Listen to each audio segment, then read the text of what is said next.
y de todas las esquinas salieron restos de seres humanos. Y caminaron y vieron y no crearon que están libres. Quiero relacionarlo a un valor judío que es uno de los más importantes en nuestra cultura judía. Es Pidyon Shvuim, es liberar las personas que están en cautivo. Este valor es la más importante, pero basa de un valor de la sagrado de la vida. Y hace miles de años, antes que todos los líderes de liberación apareció un pastor que vino del desierto al imperio de Egipto y exigió de la gran faraón liberar a su pueblo.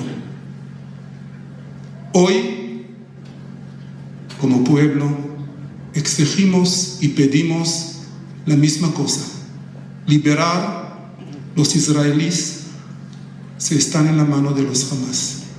Rezamos que mañana van a liberar 4 y va a empezar un proceso de paz y tranquilidad en la zona. Gracias. Querida Shisa, es un honor para mí estar contigo hoy en este evento tan significativo en el Colegio Olami Ort. Agradezco al colegio por esta invitación. Muchas gracias por venir desde tan lejos para compartirnos tu historia. Para iniciar, me gustaría preguntarte sobre tus padres biológicos. Por ejemplo, ¿quiénes eran? ¿Cuáles eran sus nombres? ¿A qué se dedicaban antes de la guerra? ¿Y qué pasó con ellos durante el Holocausto? En primer lugar, quiero agradecer al equipo docente del Instituto Olami Ort por darme el privilegio de estar hoy acá frente a este acto tan importante y además es muy importante para mi propia vida. Muchas gracias a todos ustedes. En segundo lugar, la respuesta sobre mis padres biológicos. Ellos nacieron y vivieron en Varsovia. Toda su familia se desarrolló en Varsovia. Ella se llamaba Eduarda Gertrud, él se llamaba Alterbein.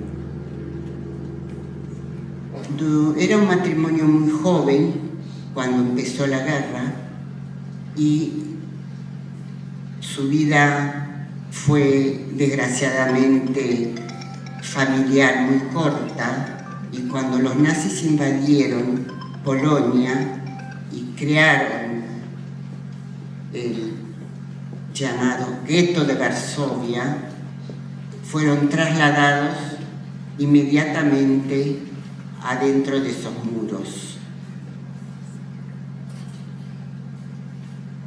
En ese contexto, yo nací dentro del gueto, en noviembre de 1940.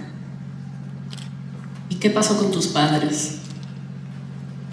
Mis padres tuvieron un trágico destino. Mi madre fue enviada a campo de concentración de Treblinka y mi padre a Auschwitz. Pero previo a ese pasaje, ellos se dieron cuenta que la vida de ellos era muy corta y quisieron por lo menos que yo viviera. Y hicieron todo lo posible para que eso ocurra. Cuéntanos un poco cómo tomaron esa decisión y cómo hicieron para intentar que tú sobrevivieras. La decisión lo tomaron contra su propia vida, sabiendo cuál era su destino y protegiéndome a mí. Y se contactaron con las distintas organizaciones que existían en ese instante, en ese momento, que se dedicaban a sacar, a salvar a bebés y pequeños niños del gueto para trasladarlos a hogares cristianos polacos que ya estaban asignados para que puedan seguir viviendo y protegerlos. Esa fue la decisión de mis padres. Tenemos una fotografía de Irena Sendler, integrante de la organización Cebota, pero tú nos has platicado en ocasiones anteriores que se requería casi una aldea completa, ¿no?, para realizar estas acciones de salvataje. Claro, se conoce a través de la historia la organización Cebota o Irena Sendler, la famosa enfermera, pero hay que aclarar que no son, esos son las cabezas de las organizaciones, pero hay todo un equipo alrededor que sin ello no es posible el salvataje, y consiste en los choferes de los autos o de los camiones que trasladan a los bebés o niños a esos hogares ya asignados. Se debe también tener en cuenta el papel de los sacerdotes católicos que hacían los papeles falsos para darle visibilidad a esos pequeños criaturas, y también los hogares que ya estaban organizados y que se sabían a dónde iban a parar esos pequeños niños, entre ellos yo, que ya estaba muy enferma. Muchas gracias, Gisa. Bueno, pues tú fuiste sacada del gueto y entregada a la familia Ślązak, quien se convirtió en tu familia adoptiva durante el Holocausto. ¿Qué nos puedes contar acerca de esta familia? ¿Cuántos hijos tenían? ¿A qué se dedicaban los padres? ¿Qué dijeron sobre ti cuando llegaste a este hogar? ¿Y si tenías tú un nombre falso? Yo siempre lo menciono, dentro de mi historia de vida, trágica como de cada sobreviviente, tuve una gran suerte de poder estar dentro de un hogar privilegiado, dentro de un hogar humanista con grandes valores, un hogar no pudiente. Era la señora Agnieszka y el señor Józef Ślązak. Ella era ama de casa, él era conductor de tranvía. Era un matrimonio con 6 hijos, de los cuales la mayor, Danuta Garkova, era un ser muy especial. Cuando yo ingresé a ese hogar, ella tenía 17 años. De día se dedicaba a cuidarme y de noche era ni más ni menos que una guerrillera que estaba dentro del arma Craiova. Solamente su padre conocía su vida, porque como ellos vivían en un edificio de apartamentos y sus hermanos menores jugaban con los vecinos, tenían miedo que sin querer eso se publique y allí peligraban sus vidas. Tú dijiste que era una familia humanista. Uno se pregunta por qué ayudaba a la gente si incurrían tales riesgos. ¿Conocían acaso a tus padres? ¿Tenían amistades judías? ¿O qué crees tú que fue lo que los motivó a hacer una acción como esta? No conozco si conocían a mis padres, pero sí sé que el mismo barrio donde vivían, que era en Praga, tenían mucha, y que había mucha sociedad judía ahí, había mucho intercambio cultural y ellos tenían muchos amigos judíos. Y para decirte un rasgo de Józef Ślązak, cuando él iba a su trabajo como chofer de tranvía, su señora le ponía en el cinturón bolsas de harina en todo el cinturón, y cuando él llegaba cerca del gueto de Varsovia, él los tiraba a través de los muros para que los judíos que vivíamos ahí adentro pudiéramos hacer un poco de comida. Eso te define la personalidad de la persona. Muchas gracias, Gisa. Y cuéntanos qué pasó con él. ¿Sobrevivió o no sobrevivió? Él, como todos sabemos, los nazis tomaban a los polacos arios como una raza inferior.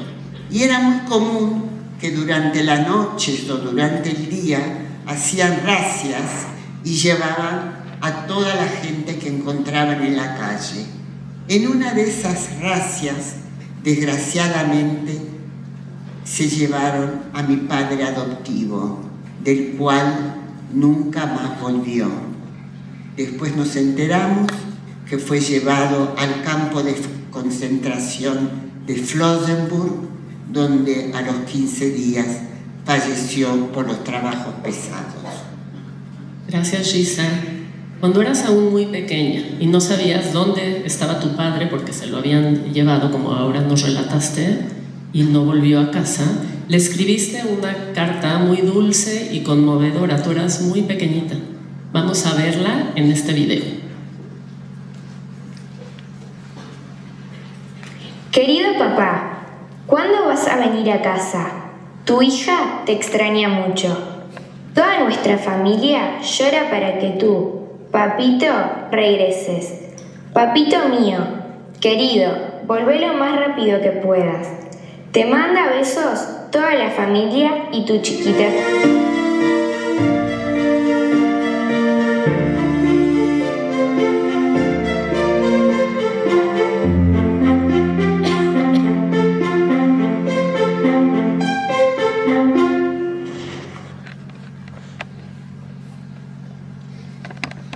Ya nos platicaste un poco sobre Danusha, esta gran mujer.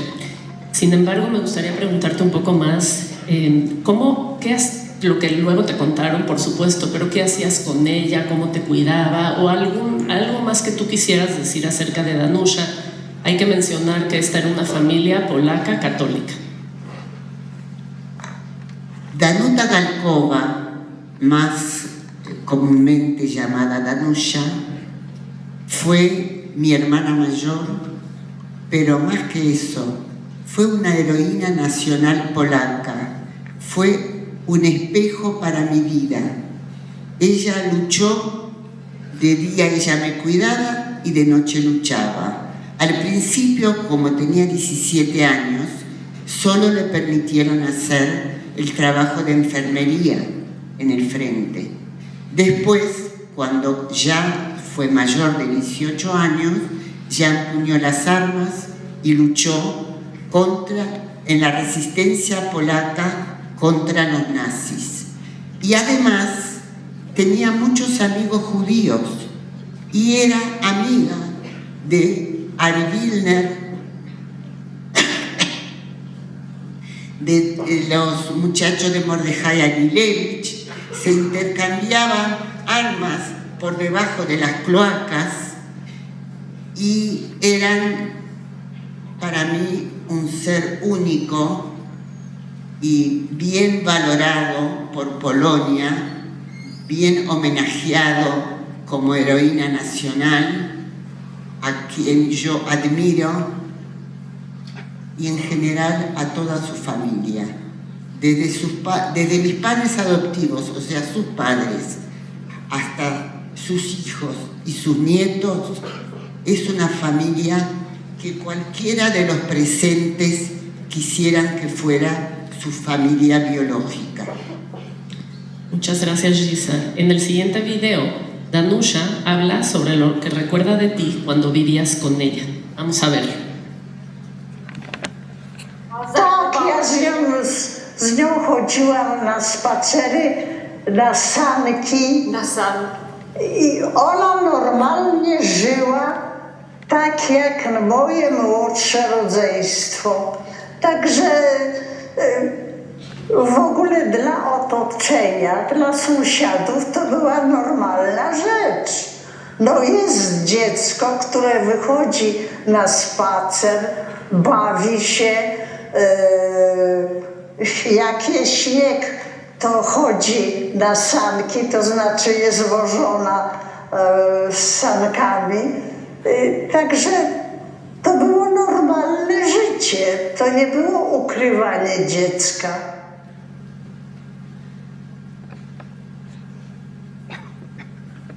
¿Cómo se convirtió Uruguay en tu destino de vida?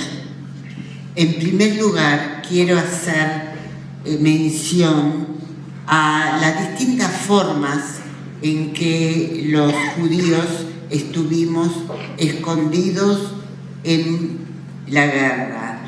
Yo tuve el privilegio de tener una vida prácticamente normal como integrante de una familia. No así mis tíos biológicos maternos, que estuvieron en matrimonio con una niña pequeña, que estuvieron escondidos detrás de una pared en una casa de una familia polaca cristiana. O sea, son vidas, vaya la redundancia, vividas de distintas formas.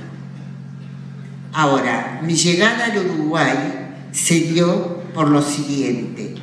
En el Uruguay vivían, antes de la guerra, el único hermano paterno, mucho antes de la guerra, que había llegado al Uruguay buscando nuevos caminos.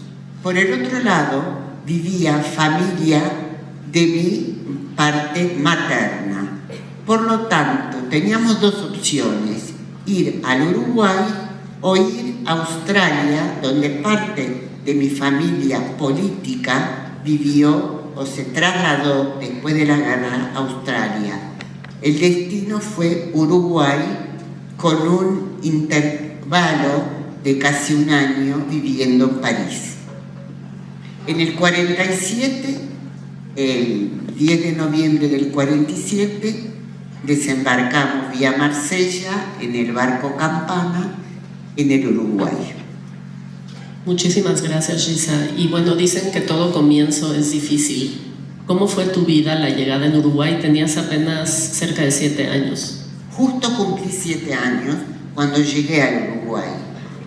Llegué en noviembre y en marzo ingresé a una escuela pública, en marzo del 48, hay que destacar que el Uruguay es un país laico, por lo tanto no había racismo ni había diferencias culturales.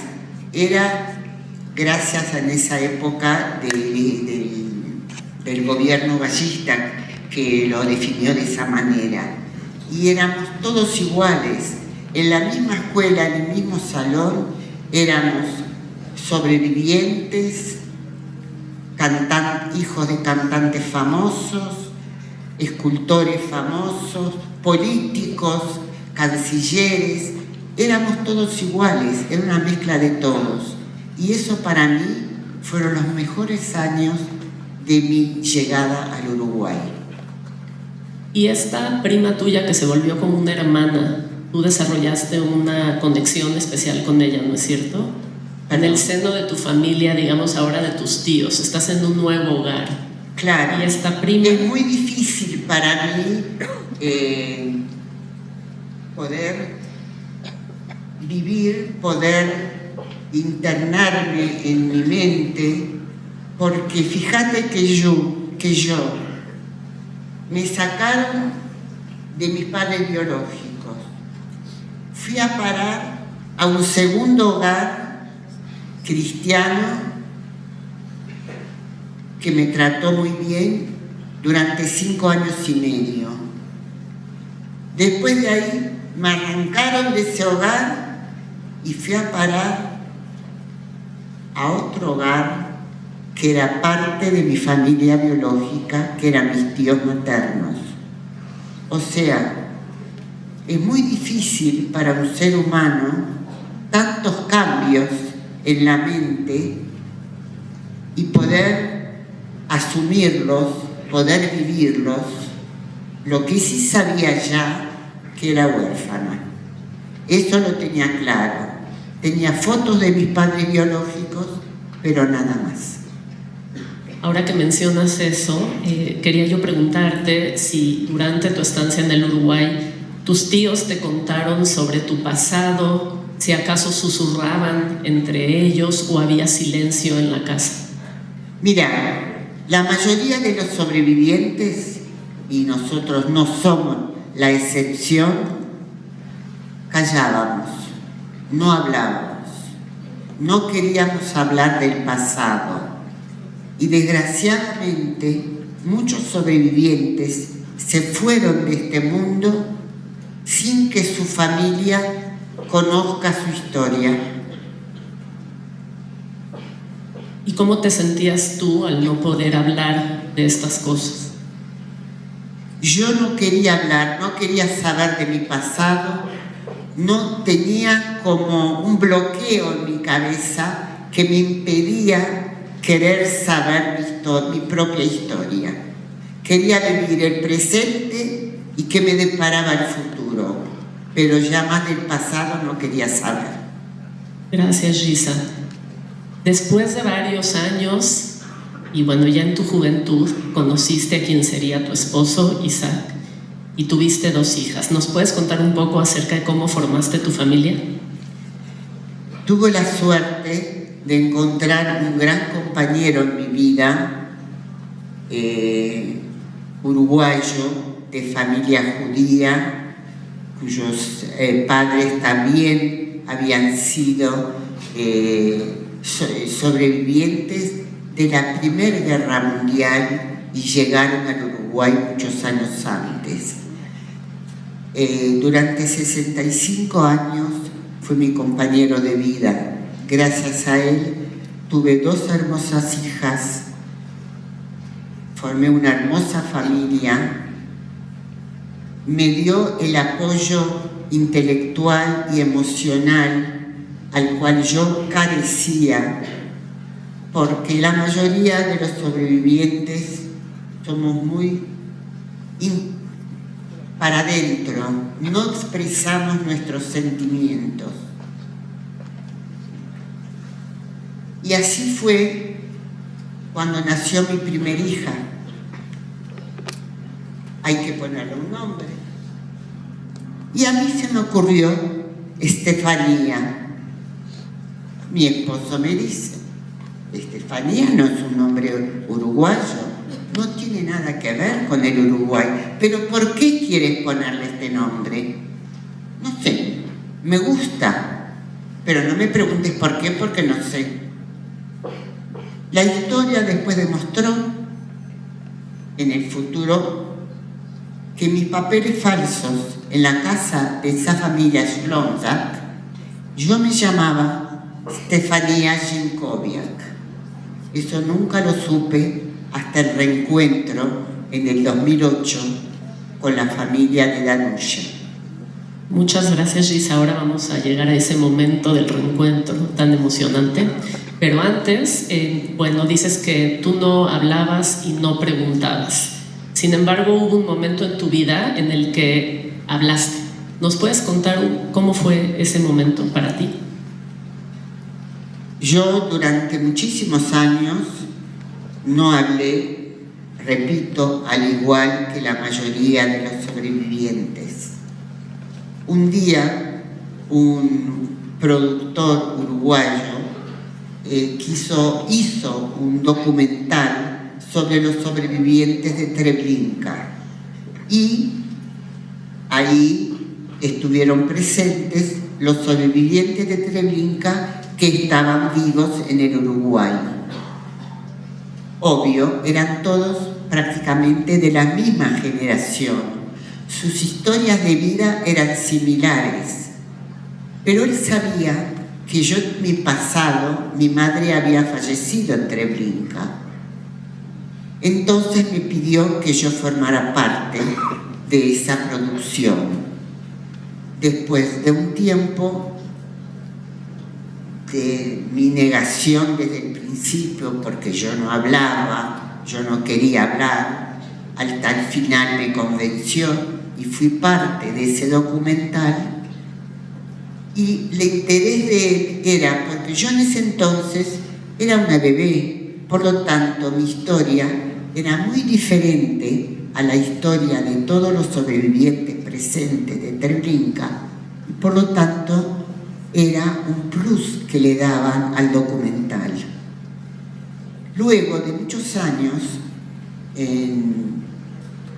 se formó un comité dentro de la cultura del Uruguay, entre escritores, periodistas, que decidieron seleccionar varias películas cuyos temas eran contra el racismo, la xenofobia, el antisemitismo, toda forma de discriminación.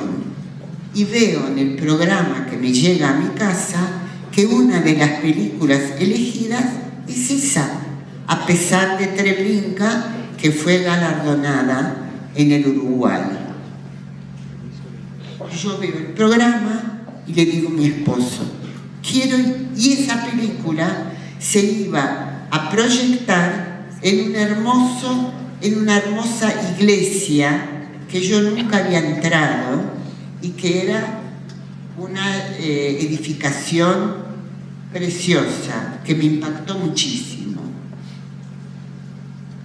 Decidimos, después de una pequeña conversación con mi marido, de acudir a ver esa película, porque lo que a mí me interesaba no ver la película de vuelta, porque yo la conocía, sino lo que a mí me interesaba era la reacción del público gentil frente a ese documental.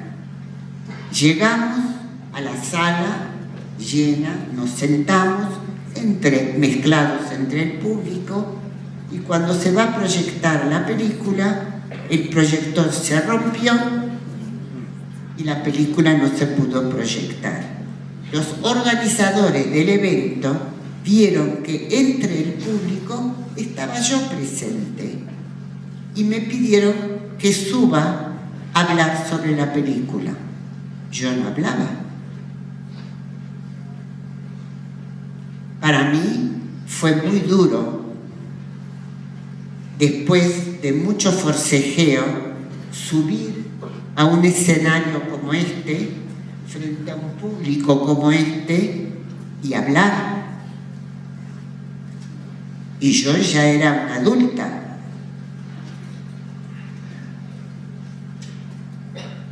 Y ahí, después de un percance físico, emocional que tuve, logré hablar. Y hablé, como lo digo siempre, no hablé con la cabeza ni con el raciocinio, hablé con las vísceras. Y desde que empecé, no paré de hablar. Y eso fue el comienzo de una nueva Giza. Muchísimas gracias, Giza. Bueno, ahora nos vamos a otro episodio muy, muy lindo y muy conmovedor que tiene que ver con tu familia adoptiva. Tú decías antes que tú lo único que sabías cuando llegaste al Uruguay es que eras huérfana. Sin embargo, lograste restablecer contacto después de varias décadas con esta familia adoptiva. ¿Nos puedes contar cómo fue esto? Eso fue algo fantástico, porque es de no creer que te busquen alguien durante 65 años por el mundo que quieran saber si tú vivís, qué es de tu vida, si falleciste, si formaste familia, si tenés hijos. Bueno, eso fue el deseo de Danuya durante 65 años. Eso no es de una familia cualquiera, no lo hace ni siquiera un familiar biológico. Eso te da el estatus de qué clase de familia yo estuve viviendo durante mi primera niñez. Y bueno, cuéntanos cómo fue entonces que se reconectaron. Bueno, a través de una familiar mía de apellido Alterbein también, que junto con su esposo viajó a Varsovia por temas económicos, por temas de trabajo. Ella, que es muy familiera y buscar su árbol genealógico, mientras su esposo se fue a trabajar, ella se fue al Centro Documental Judío de Varsovia para buscar si después de la guerra existe en el mundo, en algún país del mundo, alguien con el apellido Alterbein. Le dijeron que no había nadie registrado con ese apellido. Lo que ella hizo fue poner sus apellidos de todos los integrantes con el apellido Alterbein que vivían en el Uruguay y me incluyó a mí sin que yo lo supiera.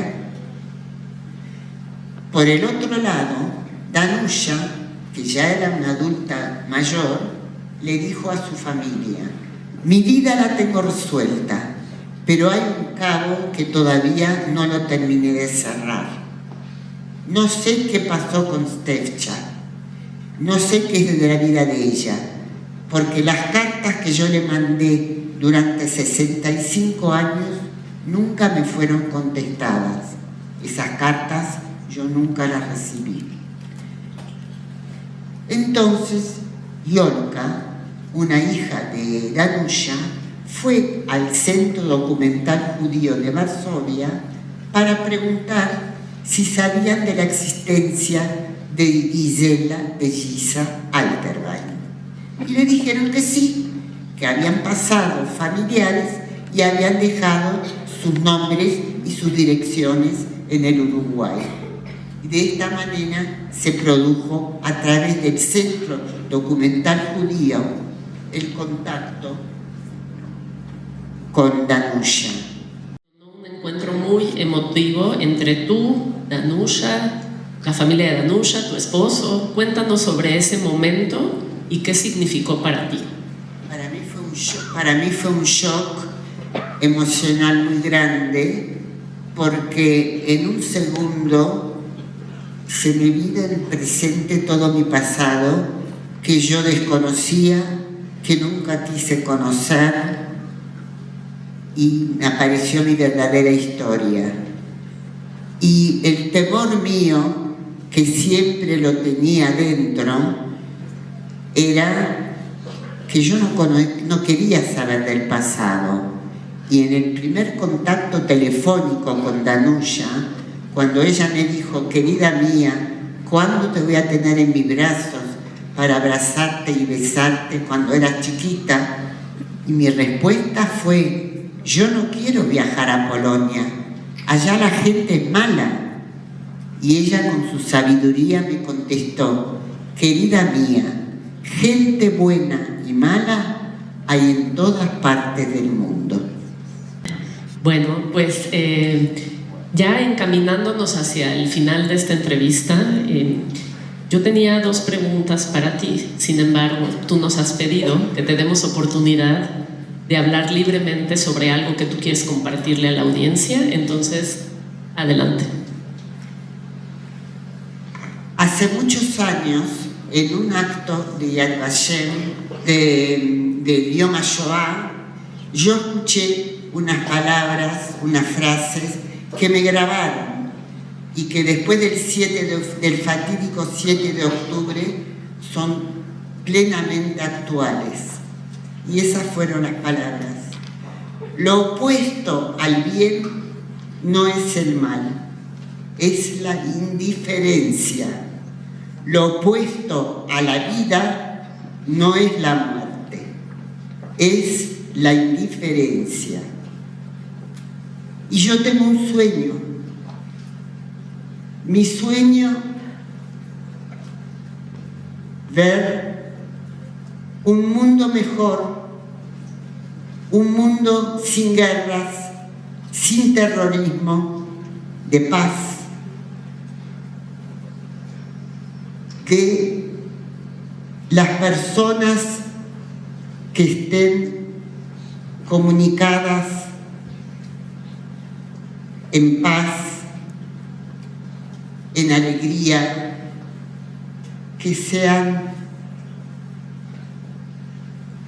un mundo feliz, un mundo al cual hoy en día no accedemos. Y después del 7 de octubre, el miedo volvió hacia mí. Mi sueño es poder conocer, si no yo, que ya tengo 84 años, por lo menos las generaciones sucesivas que nos siguen, que puedan gozar de un mundo mejor, sin terrorismo, sin xenofobia, sin guerras. Paz para todo el mundo. Bueno, la segunda sorpresa que tenemos para ti es un mensaje que viene desde Uruguay. Ellos son, como tú dices, la continuación de tu vida, que los nazis quisieron borrar, pero que la historia no lo permitió. Hola Ma, ¿cómo estás? Bueno, no estamos ahí físicamente, pero estamos ahí de corazón, como lo hemos estado siempre. Esperamos que haya salido muy linda la charla, que hayan todos podido disfrutar de tu historia, que es única, y que bueno, que también esa historia, obviamente que está metida en nuestro ADN, nos hiciste crecer de una manera muy distinta, y eso se agradece también por tu ejemplo de resiliencia, de fuerza, de amor. También fue un proceso donde en esa crianza fuimos descubriendo contigo, cuando tú te enteraste a tus 60 años, el cambio que había sido tu vivencia gracias a la familia que te había adoptado, de la forma que te habían criado. Bueno, nada, agradecerte, haberte acompañado en todo eso. Bueno, aprovecho la oportunidad, Gisa, para agradecerte que me recibiste de la mejor manera hace más de 30 años. No soy tu hijo de sangre, pero doy fe que siempre me trataste de tal forma. Y bueno, todo lo mejor y bien merecido el reconocimiento que te están haciendo en este momento. Hola, somos Cami y Sandy, la nieta de Gisa, que les debe de haber dado a todos los que están acá escuchándome tremenda charla hoy, ya que su historia es un ejemplo a seguir, ella es un ejemplo a seguir.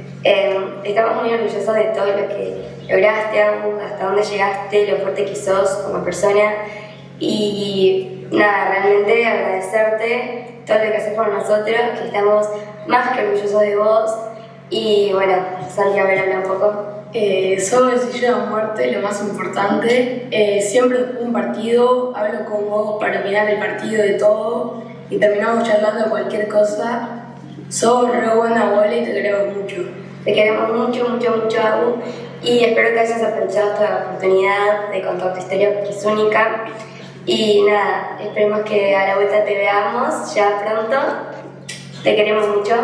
Te queremos.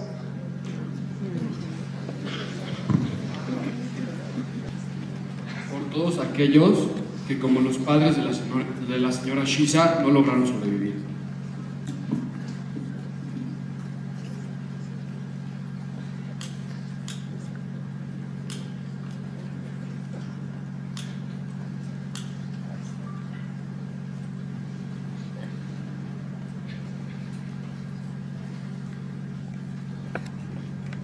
Por las familias que fueron separadas y no tuvieron la suerte de reencontrarse.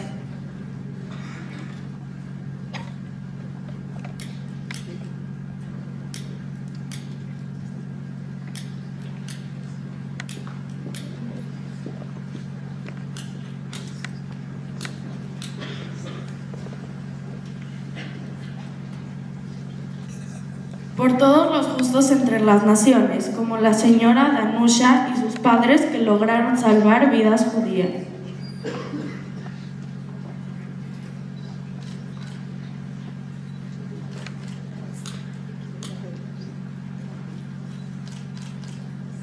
Por todos aquellos que se levantaron en contra de su enemigo.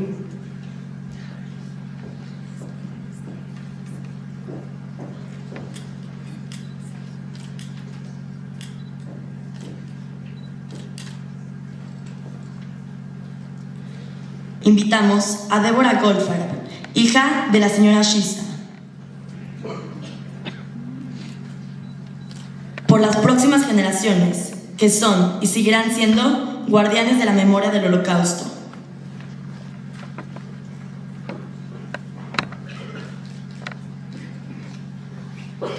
La última vela, la señora Shisa la encenderá acompañada de una alumna de primero de primaria de nuestro colegio, quien hoy tiene la misma edad que tenía la señora Shisa cuando se separó de su familia adoptiva polaca que le salvó la vida.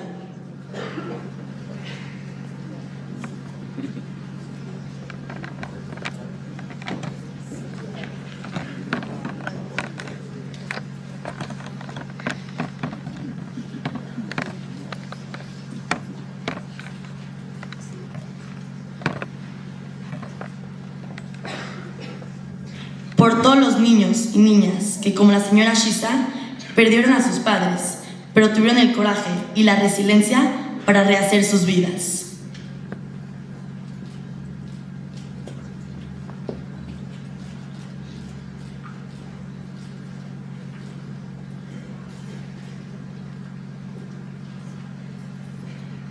Hoy encenderemos una vela más, la vela de la esperanza en honor al pueblo judío, para pedir por el regreso a casa con vida de todos los rehenes y por la pronta paz en el Estado de Israel y en Medio Oriente. Invito al ingeniero Mario Nizan, presidente del patronato del Colegio Olami Ort, a encender esta vela.